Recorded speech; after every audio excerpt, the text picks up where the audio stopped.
For as long as I can remember, the national mainstream media has been all too eager to tell black women how unlikely we are to find love and or marriage. Just last week, Yahoo's homepage featured an article entitled, "Why Aren't College-Educated Black Women Meeting Their Match?" And of course, who could forget that dreadful ABC News Nightline special from 2009 called Single, Black, Female, and Plenty of Company. And if that was not enough, they went on to add insult to injury by running a piece the very next year called Nightline Face-Off: Why Can't a Successful Black Woman Find a Man? Well, let me tell you, I'm actually done with this downtrodden, woe is us pity party for the highly educated single black woman in America. She is me and I am her. And let me assure you that I and we are no sob story. Now listen, of course, sharing your life with a loving and compatible partner would be a wonderful addition to the blessed life I get to live. But I'm not buying, nor am I further perpetrating this very raggedy narrative that we, as successful black women, are the problem.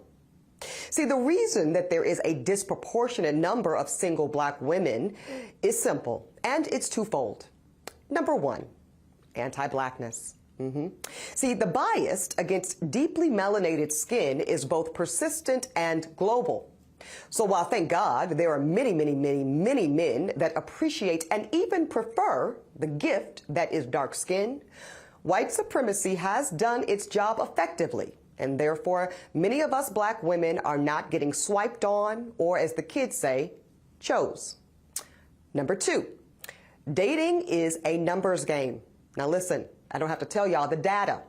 We know that black women outnumber black men in college graduation rates, home ownership rates, small business development rates, and so on and so on.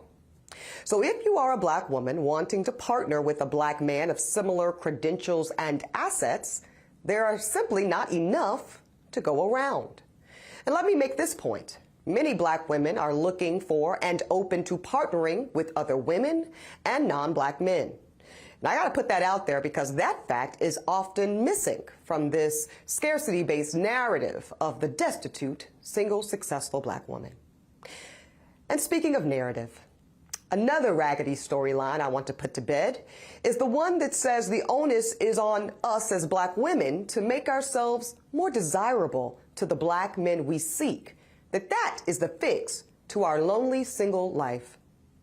Now, I know this one very well because I recently guest hosted The Breakfast Club, and I shared the exciting news that I am pursuing a single motherhood by choice journey. Now, instead of being met with support and celebration by most of the men who commented, I was instead scolded and reprimanded.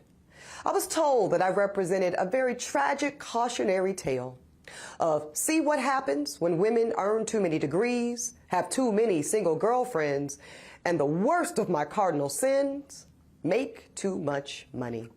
Well, I'm here to tell you, gentlemen, if you think, even for 1 second, that I would trade my education, my assets, or the emotional self-work I've done and am still doing in exchange to better be able to keep a man, I need you to know with love that you've got me extremely effed up. Now, of course, I love love, and like most all successful black women I know, want to share my life, to live it with a loving and compatible partner. And yes, for those of you in the comments section, I would prefer that man to be a black man.